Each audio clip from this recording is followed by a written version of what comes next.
Alright, let's talk about Quest 3. It's been about 5 months and some change since the release of the headset. The topic that I want to talk about specifically is Quest 3's tracking. I made about 3 other videos on this topic discussing how Quest 3 tracking is worse compared to other headsets that I use, like my Oculus Rift S and Quest 2 that I put thousands of hours into and continue to use to this day. I got the push to make another video on this topic after finishing the Daft Punk music pack. On my first playthrough, playing one of the longest official DLC songs, this is my score on Quest 3. Tired out of my mind after finishing the whole pack, I picked up my Quest 2 to see if I could get a higher score with a fast modifier that makes the song 20% faster. And this is my score on Quest 2. It's clearly night and day, despite not having played on my Quest 2 for about a month and a half and exclusively playing Beat Saber on Quest 3. Let me start off with, Quest 3 is and still is a great device, and its value is undeniable. Having panking lenses on a mid-tier meta headset doubled the GPU performance, Beat Saber running natively on standalone at 120Hz for the most part, being able to push apps to a higher resolution, and having color mixed reality pass through are features that make my time in the headset night and day. These aren't just quality of life features, but standards going forward for what every headset should have going forward, whether from Meta or anyone else. Switching back and forth between my Quest 3, Quest 2, and my Rift S, the leap certainly has been made, though there is still a long way to go. But let me say one thing that hasn't made the leap, and in my experience has gotten a significant downgrade: the introduction of the new Meta Touch Plus controllers and its tracking. This goes back to the very first day I got my hands on the headset. I essentially paid double the price of a Quest 2 for what has been, in my experience, worse in regards to tracking than even Rift S. But it's not as bad to the point where it's unplayable. Far from it. You can play games just fine. But when you start taking games a little more sweaty, chasing the leaderboard for a higher score, or wanting to win a game, that's where the inconsistencies start. I never really felt like I had full control of the controllers. For instance, one area where Quest 3 controllers beat the other controllers is in overlapping, particularly in Beat Saber's paid music packs along with OST, but in this instance, on the song Freebird, around the end, there is a section where notes overlap each other. On Quest 2, I had to make sure I didn't completely overlap the controllers on top of one another while squatting to my right so the cameras had a view of the controllers. On Quest 3, this problem no longer exists as the controllers track perfectly fine, overlapping one another. Sections in Beat Saber where you have to crisscross applesauce your hands to hit notes isn't a problem anymore. However, when I got my Quest 3 in the mail, I immediately booted up Beat Saber. Something was immediately off. My skepticism goes back to the very day the headset was announced, and in MetaConnect 2023, in the keynote presentation, we got a live reveal of the headset and some important information about the controllers the very next day. The most obvious thing is camera placement and the design of the controllers. Meta revealed this graphic showing and telling us that Quest 3 should get the same amount of tracking volume and a little bit more compared to Quest 2. Quest 3 would get a 2.1% increase in the amount of space it could track the controllers around you. Hardly noticeable, but welcome to see that it would remain around the same. Oddly, Meta did show a tracking volume graphic showing certain areas that it did better and some that it did worse. They were kind of selective on what tracking volume they showcased, but it gives an idea, particularly the red area, where controllers have a difficult time tracking themselves, but nonetheless, they could do it. And basically, a quick summary is that Quest 3 controllers would rely more on IMU data, in hand with its advanced machine learning algorithms, resulting in more accurate positioning of the controllers. IMUs stand for Inertial Measurement Unit and is the main method of tracking for Quest, allowing the headset to get the full 6 degrees of freedom movement, X, Y, Z, yaw, roll, and pitch. IMUs have accelerometers that measure linear acceleration. They also have, in some cases, magnetometers that get magnetic field strength, and gyroscopes that measure angular velocity. These are built inside of IMUs. I'm pretty sure that Quest doesn't have a magnometer inside of them. If I remember, one of the OG Vive headsets did have it though. Moving on, I did see some people mention in the previous video that I did covering this topic that if you put your controllers behind you, completely obfuscated from the headset's cameras or any sorts of tracking, if you keep moving your hands behind your back, they will somewhat still accurately track in areas where there are no ways to track the controllers, completely out of your view. And yes, this is the case in hand in part due to the IMUs. The controllers IMUs are good, but they only give a good estimate for where the controllers are, and they aren't accurate all the time. They are off by a little bit. Everyone knows that Meta also does some fancy stuff under the hood of the Quest to get good enough positional tracking on the controllers. Naturally, over time, IMUs will accumulate errors and experience drift. That's when the IR LED lights come into play. The IR LED lights correct the positioning of the controllers. Compared to IMUs, they report at a much lower rate, at 50 Hz or 60 Hz. If you're in the US, you most likely have it on 60 Hz. IMUs naturally get drift, and the IR LED light's job is to correct that with its tracking rings. However, now there isn't any type of tracking rings. Instead, they are built inside the edges of the controller and one inside the side grip. Usually when Meta talks about implementing AI, that is meant for hand tracking and inside-out upper body tracking, which are all fine and dandy, but when the main input for the device still has problems 5 months after release, I am left wondering if they will actually address it, fix it, or leave it as is, and hope people buy Quest Pro controllers or wait until another refresh. So let's bring it back to the tracking ring. The tracking ring is an obvious eyesore and stuck out like a sore thumb. With the new Touch Plus controllers, the IR LED lights are now stealthily built inside the controllers around the edges. This should be an obvious dub,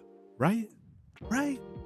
For me at least, no. Time and time again, when I try using my Quest 3, it will have random inconsistencies in tracking. I attribute this to the loss of the tracking rings. As the tracking rings are so large, usually they're not obfuscated by anything else, not even your hands. Something at least sticks out for the headset to at least read it if drift occurs. And with the new Touch Plus controllers for Quest 3, I really do think that Meta engineers and the design team came together to come out with a controller that is more ergonomic and generally feels softer on the hands, moving away from Quest 2's bulky design. It is a better controller overall with improved haptics and battery life. Most users aren't sweats, chasing high scores, and generally it is a positive direction for the controllers to evolve in. And someday the tracking could be equal or better than Quest 2, but currently it isn't, for me at least. That is a major disappointment, as most of my playtime isn't spent playing single player games, it's done playing Saber Beater and Onward. In order to win or get high scores, consistent tracking matters. What I was able to do continuously achieve on Quest 2 climbing the leaderboards. On Quest 3, that is hardly the case. I made the effort to offset Quest 2 for Quest 3, and boy, was it rough. Missing notes, you hit, no matter how bright or dim your room is, or the area you're playing in, that doesn't really factor as much as I would have thought. You're probably wondering, all this information is cool and dandy, but let's see it in action. So okay, I'll show 2 games that I usually play, Onward and Beat Saber, to keep it straightforward and not go on a tangent. This first part of gameplay from a DLC song of the weekend in Beat Saber, side by side Quest 2 and Quest 3. This is all done natively in the headset, not on PC. But I will say, tracking on Airlink somehow is better than natively, but that's a completely different topic in itself. Ever since Beat Saber announced and dropped for PSVR 2, the stability and bugs of the game are way more common. Usually, what I've noticed is that the motion on Quest 3 is less fluid to Quest 2. In this, expect Quest 2 to be a little bit more laggy with recording because of the limited hardware. However, when cutting through cubes, to get the full score, you need to do a complete swing, a full range of motion on the top of the note and follow through. On Quest 3, it has more micro stutters in between swings compared to Quest 2. A pattern also is that the Saber kind of lags behind where I'm actually swinging as it tries to correct its positioning with the IR lights. On Quest 2, my range of motion is more closely aligned where my hands currently are. However, on Quest 3, it's not all the time, but in bursts. It will feel like I'm not in full control as it struggles to keep up with my full range of motion. You know what the crazy part is? The controllers are in full view using default grip. It's a combination of the IMUs starting to drift, and the IR lights are supposed to fix and mitigate that. However, doing fast repeated motions over time, the controllers kind of just lose positional tracking. Inside-out tracking isn't perfect, but in my experience, it's good enough. Like on Quest 2, I just want the tracking to be on par with Quest 2 since Meta said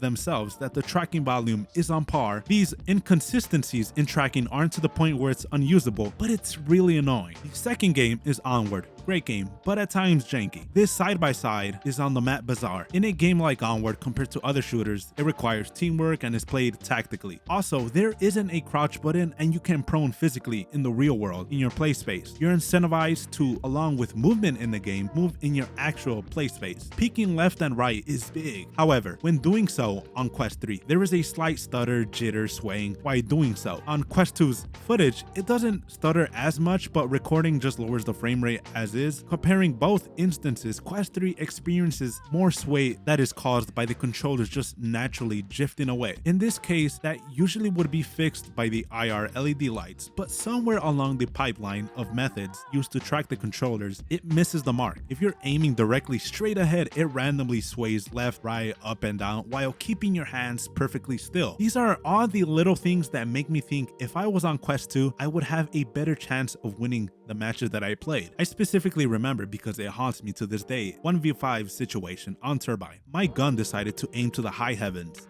costing me the match. It's a pattern of instances that I get randomly throughout my use of the device, that I play double the price. And these are the things time and time again that make me go back to using my Quest 2. Two things can be true at the same time. Quest 3 is an amazing headset, but compared to previous iterations of the Quest lineup, Quest 3 tracking, it really just screws everything up for me at least. I more than often overlook the downgrades of Quest 2, and I use it mainly as a fitness headset. I leave my single player graphical games and often leave the games that I do reviews for to Quest 3. Playing games like Beat Saber, Underdogs, Thrill of the Fight, and apps like Supernatural and Les Mills Body Combat are way more enjoyable on my Quest 2 and even Rift S, whether that's being able to accurately track over the shoulder at eye level, slightly below eye level, everything seems to be an issue. The hardest part with backing up a topic like this is that the tracking issues are hard to pinpoint, mainly because they happen momentarily. Also because the recording tools also kind of suck to actually show what I'm looking at. Some days the tracking is worse than other days. I also noticed inconsistency is the best way to describe Quest 3's tracking, as it's good enough, but if you want to take it up a notch, it's GG's. Most likely, if one of your uses of Quest is for fitness and you're coming from other headsets like Rift S, Quest 2, Windows Mixed Reality, Pico, PSVR, or others, you'll notice a significant downgrade. I even had comments on my video saying that some users experience better tracking on Quest 1 compared to Quest 3, though there are some Quest 3 users that say they have no issues on their end, and it could very well be an issue that Meta shipped out a large batch of headsets that suffer from these issues. I do think this issue can be easily fixed by just adding more LED lights around the controller in trade-off of some battery life, or just putting back the tracking ring. Or my current method for this is just going back to Quest 2 for certain apps like Les Mills Body Combat and Beat Saber. And yeah, that's pretty much all I have to say. I can yap on and on about a topic like this because I really do use my headsets every day, and I really do enjoy the hardware Meta created. I would still recommend getting a Quest 3, but it has an asterisk. Quest 2 is an amazing headset for the value, and Quest 3 doesn't overshine that still. I did think about going to Meta support and getting an exchange for another headset to see if the problem would go away. I did see another person comment in one of my videos say that they went through 6 headsets and still the same issue persisted. Speaking to Meta support isn't super proactive. Just imagine me explaining to a minimum wage worker that is half asleep about my theory of how and why Quest 3 tracking is worse compared to older headsets like Quest 2 and Rift S. I am either speaking to a person that doesn't speak English properly or automated responses. I do hope that someone higher up at Meta sees this video and we could get a more direct, firm response from them. This is 5 months in and both headsets are on V63. This is my experience with the Meta Quest. This will probably be one of the longest videos I ever made. So with the usual, if you like the video, drop a like, leave a comment down below, because what I thought only affected me seems to affect a lot of other users as well. Even months after I release my older videos, they still get a consistent flow of views every day. And lastly, subscribe for more content. I cover Meta Quest 2, 3, and soon to be Quest Lite and Quest Pro 2 and other headsets I take interest in and try giving you a honest raw take. And until the next video, see ya.